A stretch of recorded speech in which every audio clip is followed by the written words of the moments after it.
여러분이 받으시는 주보에 보면 새 소식이 있고요. 새누리 소식이 있고 바로 옆에 담임 목사 칼럼이라고 적혀 있는 곳이 있습니다.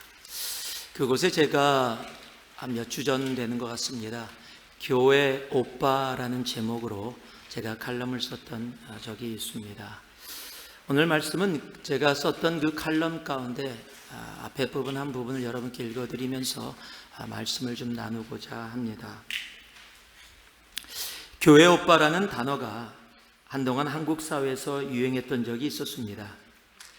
반듯하고 착하고 성실한 결혼의 대상을 표현할 때 세상의 사람들이 교회 오빠라는 말로 그렇게 사용했던 적이 있었습니다.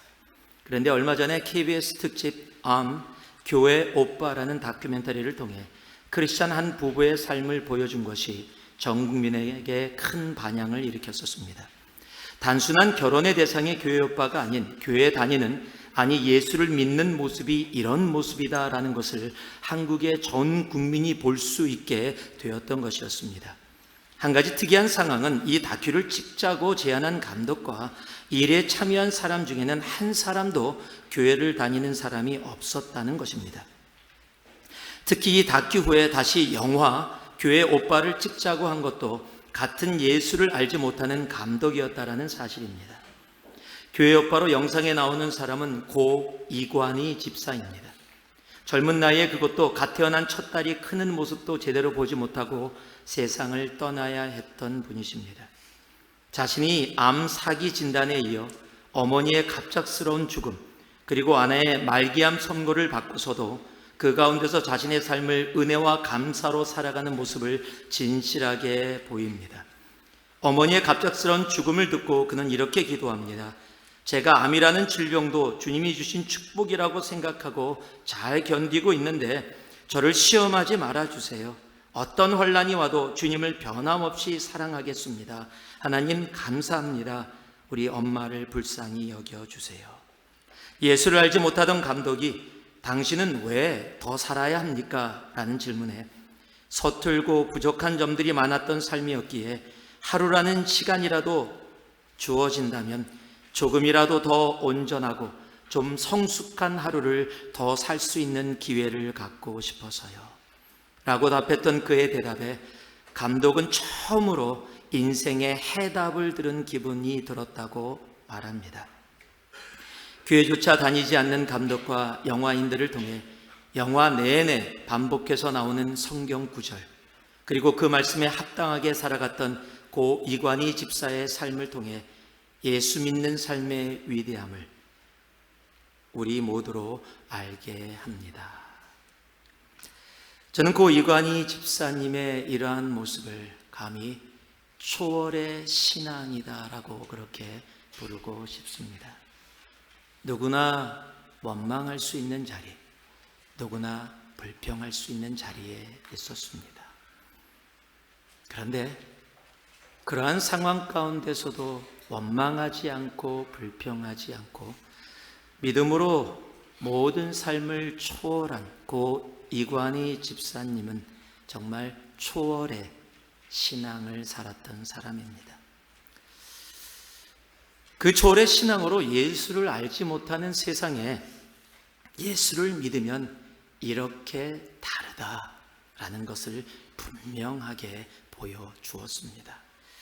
예수님을 믿는다고 하면서도 세상의 가치를 초월하지 못하고 그 가치에 눌려 살아가고 있는 많은 신앙인들을 우리는 지금도 주위에서 보게 됩니다. 나도 세상에 주님을 믿는 사람의 삶을 보여주고 싶어요.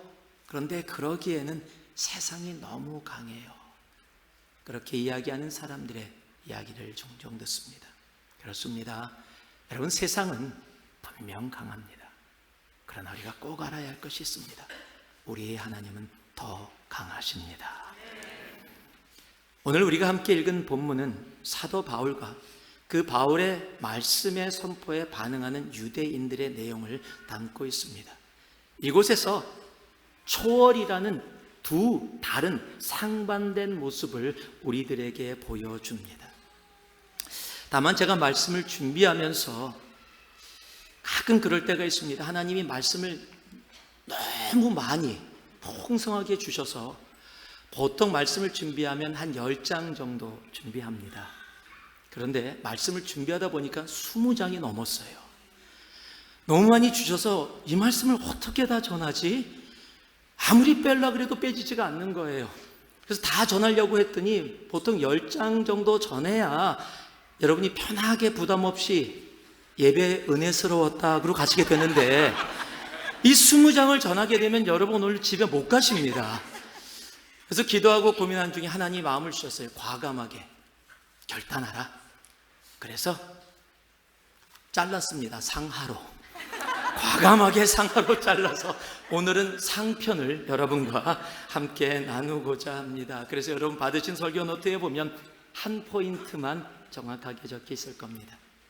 그러나 그 한 포인트를 통해서 오늘 하나님이 우리들에게 말씀하시고자 하는 그 말씀이 우리의 심령 가운데 온전히 있기를 주님의 이름으로 축복합니다. 자, 21절 말씀인데요. 오늘 함께 보실 말씀이 21절 말씀을 같이 우리 한 목소리로 우리 함께 봉독해 올리도록 하겠습니다. 함께 합니다. 나더러 또 이르시되 떠나가라. 내가 너를 멀리 이방인에게로 보내리라 하셨느니라. 한번 따라해 주시기 바랍니다. 순종은 좀 더 크게 해요. 순종은 옳고 그름을 초월합니다. 하나님이 가장 싫어하는 단어가 있습니다. 불순종이라는 단어입니다. 이유는 바로 불순종을 통해 이 세상에 죄가 들어왔기 때문입니다. 하나님이 좋아하는 단어가 있습니다. 바로 순종이라는 단어입니다.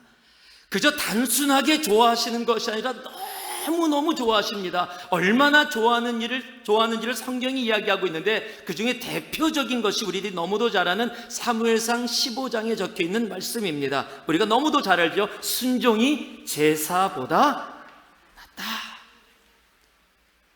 제사보다 순종을 더 좋아하신다라고 그렇게 말씀하고 있는 겁니다. 그런데 여러분 아세요?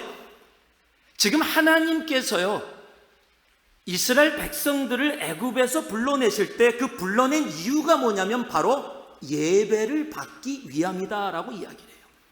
출애굽기 3장 18절 말씀을 보면은 이스라엘 백성을 향해서 그들을 보내라라고 바로에게 이야기하면서 그들이 광야에 나와서 나에게 제사하게 하기 위해서다. 즉 하나님 앞에 예배드리게 하기 위해서 그들을 불러내신 그 목적을 정확하게 기록해 놓고 있습니다. 또 우리가 잘 아는 이사야서 43장 21절 말씀 보면 하나님께서 인간을 창조하신 이유를 그곳에 적고 있는데, 내가 이 백성을 만들었는데, 창조했는데 그 이유가 뭐냐면 그 백성으로 하여금 나를 찬송케 하기 위해서 사람들을 만들었다. 즉 하나님은 예배를 받기 위해서, 찬양을 받으시기 위해서 사람들을 창조했다 말씀하고 계세요. 그만큼 하나님께 예배, 제사, 찬양은 너무도 중요한 것들입니다. 그런데 하나님이 말씀하시는 겁니다. 그 예배보다, 그 제사보다 나는 순종을 더 좋아한다. 여러분, 그만큼 하나님께는 순종이라는 단어는 너무도 귀한 단어입니다. 불순종으로 인해서 이 세상에 죄가 들어오게 되었다면 바로 순종을 통해서 그 죄를 이기게 하셨기 때문입니다. 로마서 5장 19절 말씀을 보면 한 사람이 순종하지 아니함으로 많은 사람이 죄인 된 것 같이 한 사람이 순종하심으로 많은 사람이 의인이 되리라. 처음에 한 사람이 누굽니까? 바로 아담입니다. 두 번째 한 사람이 누굽니까? 예수 그리스도입니다. 아담과 하와의 불순종으로 이 땅에 죄가 들어왔다면 예수 그리스도의 십자가의 순종을 통해서 그 죄를 이기고 다시 하나님과 화목케 하는 놀라운 은혜를 우리에게 허락해 주신 것입니다. 여러분, 하나님께서 사람을 창조하시면서 그들에게 모든 것을 주셨습니다. 에덴 동산과 세상을 주시면서 네가 이곳에서 생육하고 번성하라, 모든 것을 다스리라, 그러면서 단 한 가지만 사람들에게 요구를 하십니다. 여러분, 그것이 바로 순종입니다. 선악을 알게 하는 나무에 있는 그 열매만 먹지 말라. 모든 것이 다 너의 것이다. 마음 놓고 즐겨라. 그러나 한 가지만 해라. 내가 한 말 그대로 순종해라. 단 한 가지만을 요구하셨는데 그것이 순종이라는 것입니다. 여러분, 순종은 다른 것이 아닙니다. 순종은 하나님이 하나님 되심을 알고 내가 그의 피조물인 인간됨을 아는 것, 여러분, 그것이 순종입니다. 그런데 사탄이 와서 하와를 유혹합니다. 여러분, 그 유혹의 시작은 다른 게 아니에요. 하와를 통해서요, 생각하게, 리즈닝하게 만듭니다. 이해와 이성으로 모든 것을 보게 하는 것이 바로 사탄의 첫 유혹이었습니다. 창세기 3장 5절을 보니까요, 너희가 그것을 먹는 날에는, 선악과를 먹는 날에는 너희 눈이 밝아져 하나님과 같이 되어 선악을 알 줄 하나님이 아심이라. 여러분, 지금 사탄이 와서 이야기를 하기 전까지는요, 동산 중앙에 있는 선악과에 대해서 한 번도 아담과 하와는 관심을 가져본 적이 없어요. 하나님이 그거 먹지 말라 그래서 이유 상관없이 하나님이 먹지 말라 하셨으니까 순종하고 그렇게 살아왔습니다. 그런데 사탄이 와서 이야기하는 겁니다. 그거 왜 먹지 말라고 했는지 알아? 그거 먹으면은 너희가 하나님처럼 지혜가 높아져서 모든 것을 알게 될 것을 하나님이 아시고 그래서 그렇게 한 거야 라고 하와와 아담의 머릿속에 왜? 라는 것을 집어넣기 시작했어요. 정말 그런가? 왜 그렇지? 여러분, 생각이 들어가고 왜라는 질문이 들어가면서 바로 그 다음 절에 한 번도 가보지 않았던, 아니 한 번도 생각하지 않았던, 한 번도 선악과를 보면서 생각하지 않았던 생각을 하기 시작합니다. 그게 바로 다음 절에 적혀있어요. 6절입니다. 여자가 그 나무를 본즉 먹음직도 하고 보암직도 하고 지혜롭게 할 만큼 탐스럽기도 한 나무인지라 여자가 그 열매를 따먹고 자기와 함께 있는 남편에게도 주매 그도 먹은지라. 여러분, 사탄의 말을 듣고 생각하게 되고 왜라는 질문을 던지기 시작하니까 내 발걸음이 선악과 앞에 가 있어요. 선악과 앞에 가니까 먹음직도 하고 보암직도 하고 나를 지혜스럽게 할 만큼 탐스럽게 보여줘요. 한 번도 그런 생각을 해본 적이 없는데 그곳에 봐서 사탄의 말을 듣고 가니까 막 여태까지 없었던 생각들이 막 들어와요. 정말 보니까 정말 말이 되는데 정말 하나님이 그래서 그런 것 같아. 그래서 따먹고 혼자 따먹지 않고 남편까지도 줘요. 그래서 둘이 범죄를 범하게 되어집니다. 여러분, 하나님의 순종은요, 잘 들으시기 바랍니다. 우리들의 질문을 요구하고 있지 않다라는 겁니다. 하나님의 순종은 우리들의 생각을 요구하고 있지 않습니다. 이러면 이것이 실리콘밸리입니다. 아이, 그건 아니지요. 뭐 그러면 바보라는 얘기 아니에요? 생각하지 말고 질문하지 말고 바보로 살으라는 거 아니에요? 예, 맞습니다. 바보로 살아야 합니다. 적어도 하나님의 말씀 앞에서 바보가 되지 않으면 순종할 수 없습니다. 하나님의 말씀 앞에 바보가 되어져야 순종할 수 있습니다. 여러분, 믿음의 조상 아브라함도 하나님의 말씀 앞에서는 바보였습니다. 어디로 갈지 알지도 못하는데 가라 그러니까 그냥 일어나서 갑니다. 아마 요즘 같았으면은요, 당신 어디가? 하나님이 가래. 어디? 몰라. 그냥 가래서 가는 거야. 정신 차려요. 대체 왜 세상을 그렇게 살아? 그러니까 세상한테 맨날 당하고 살지. 좀 생각 좀 하고 살아요. 아마 분명히 그럴 겁니다. 그런데 성경은 뭐라고 얘기하고 있냐면요, 히브리서 11장에 믿음으로 아브라함은 부르심을 받았을 때 순종하여 장래 유업으로 받을 땅에 나아갈새 갈 바를 알지 못하고 나아갔으며, 믿음으로 순종하여 갈 바를 알지 못하고 나아갔습니다. 바보였습니다. 아브라함은 아무 질문도 없이 하나님의 말씀 앞에 순종합니다. 100세 얻은 아들 이삭, 하나님께서 나에게 제물로 바쳐라 그랬더니요, 이번에도 아무 질문 없이 하나님께 바치려고 3일 길을 걸어갑니다.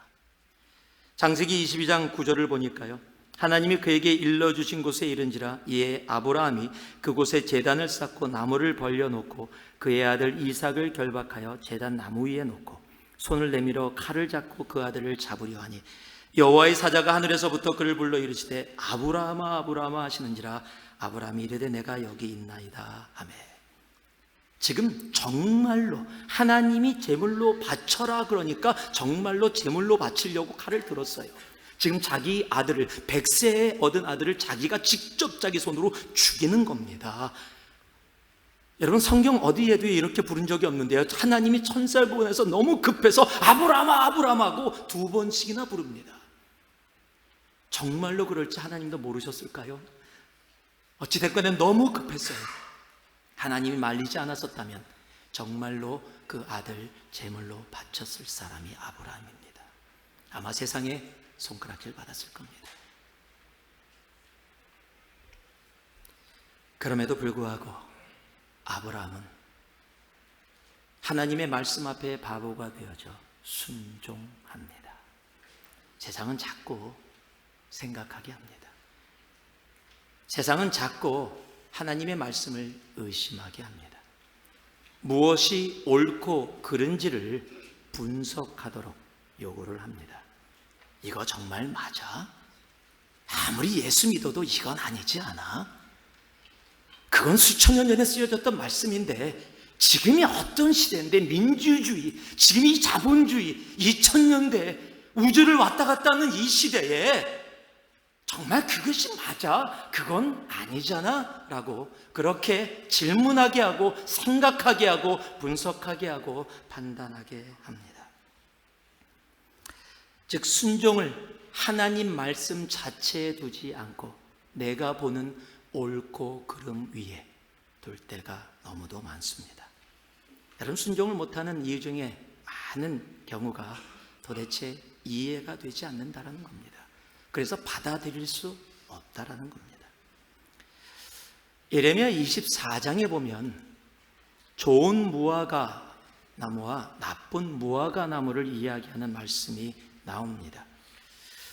오늘 이 말씀을 5절의 말씀인데 같이 한번 읽어봤으면 좋겠습니다. 우리 함께 읽을 때 이 말씀을 여러분들이 조금 생각하시면서 함께 읽었으면 좋겠습니다. 예레미야 24장 5절에서 9절 말씀, 자 함께 읽습니다. 시작. 이스라엘의 하나님 여호와께서 이와 같이 말씀하십니다. 내가 이곳에서 옮겨 갈대아인의 땅에 이르게 한 유다 포로를 이 좋은 무화과 같이 잘 돌볼 것이라.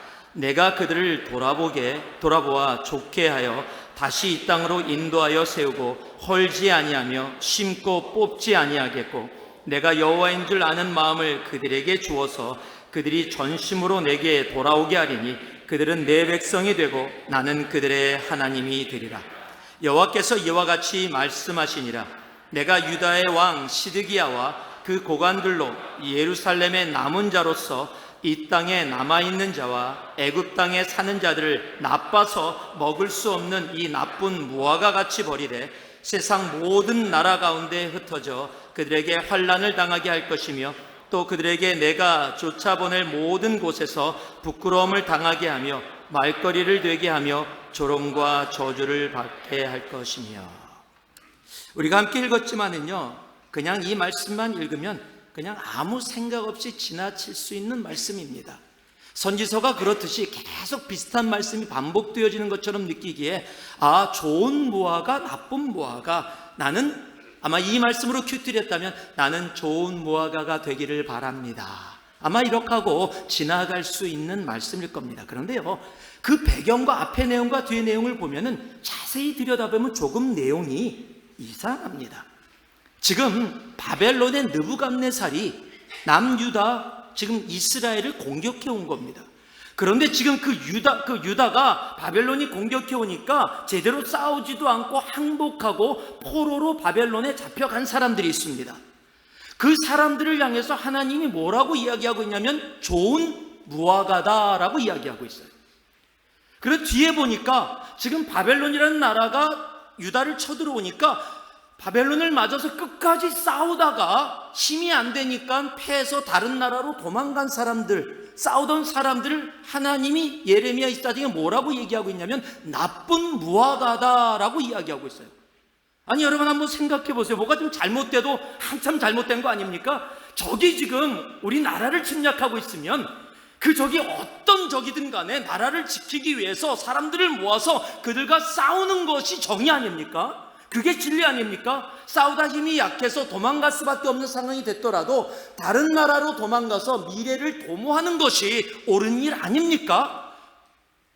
아니에요? 여러분은 그냥 적이 오면 다 도망갑니까? 여러분 그것이 분명히 세상이 이야기하는 진리일 겁니다. 여러분 그런데 그렇게 싸운 사람들을 뭐라고 얘기하고 있냐면 나쁜 무화과다라고 얘기하고 있어요. 그리고 항복하고 포기하고 포로로 잡혀간 자들을 하나님은 좋은 무화과다라고 그렇게 이야기하고 있다는 겁니다.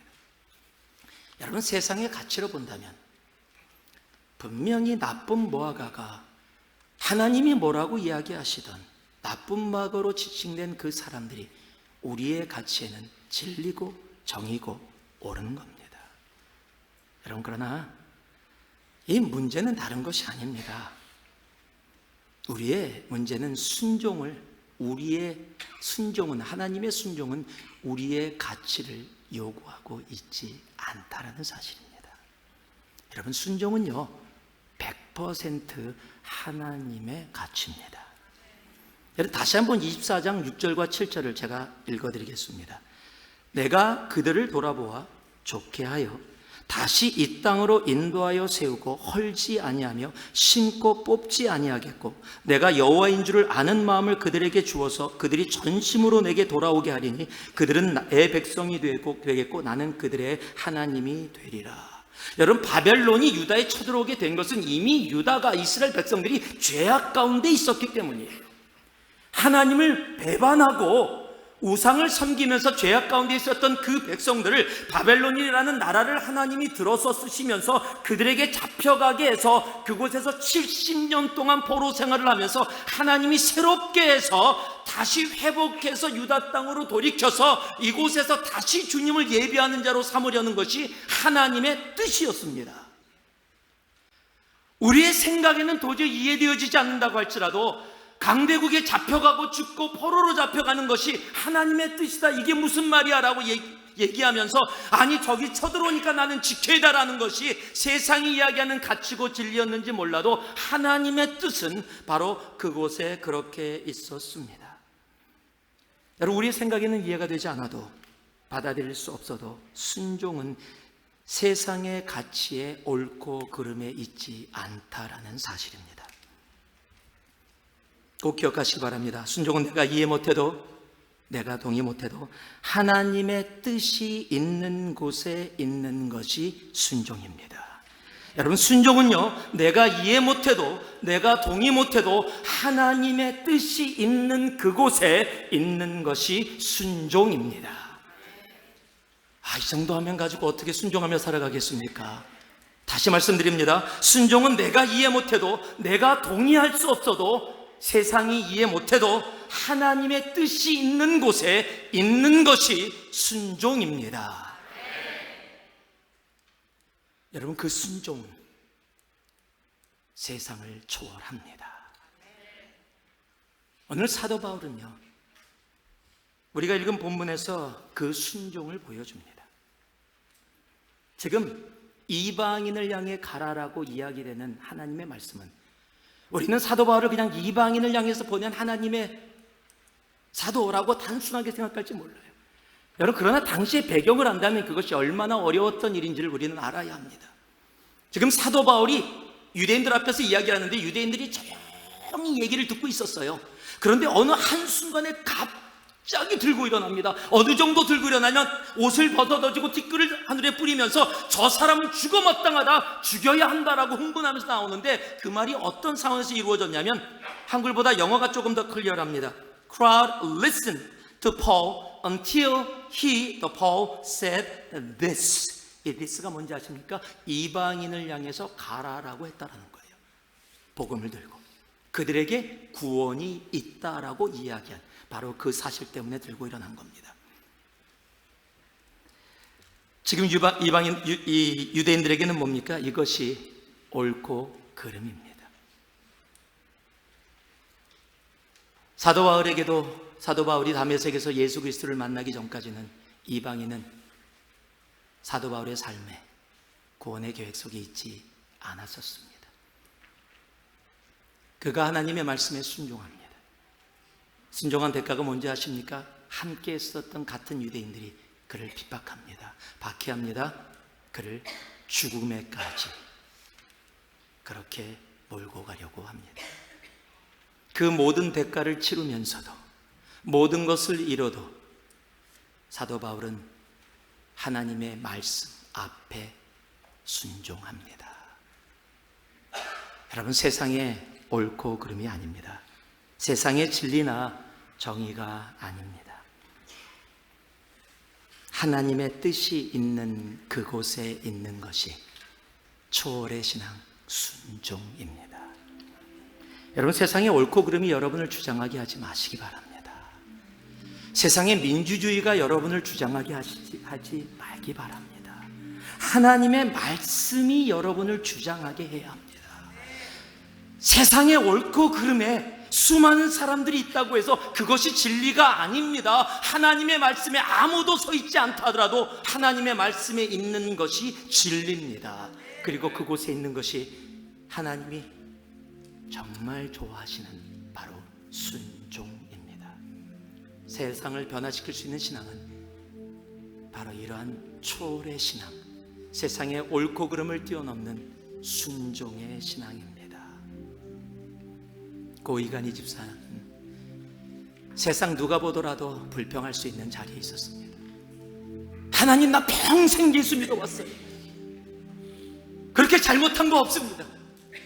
그런데 이게 뭡니까? 아름다운 가정 이루는 것처럼 그렇게 허락해 주시더니 아기가 태어났는데 이제 돌도 지나지 않았는데 이제 사기암으로 내 생명 얼마 남지 않았습니다. 그것 때문에도 힘들고 어려운데 어머니가 갑작스럽게 정말 힘들고 어려운 죽음으로 돌아가셨어요.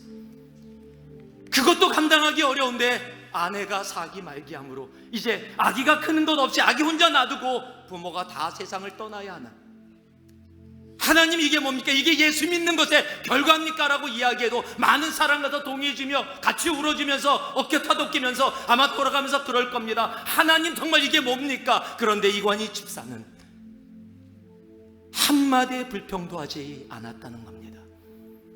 하나님, 이 암도 주님이 주신 축복으로 받습니다. 그 이야기를 들은 예수를 알지 못하는 감독이 다큐를 찍자고, 영화를 만들자고, 그리고 바로 이번에 책으로도 나왔습니다. 왜 한국 사람들이 교회를 그렇게 싫어하는 사람들까지도 교회 오빠라는 타이틀에 그곳에 반응했습니까? 초월의 신앙이 있었기 때문입니다. 저게 정말 예수 믿는 거구나. 저것이 정말 예수를 믿는 사람들의 그 모습이구나.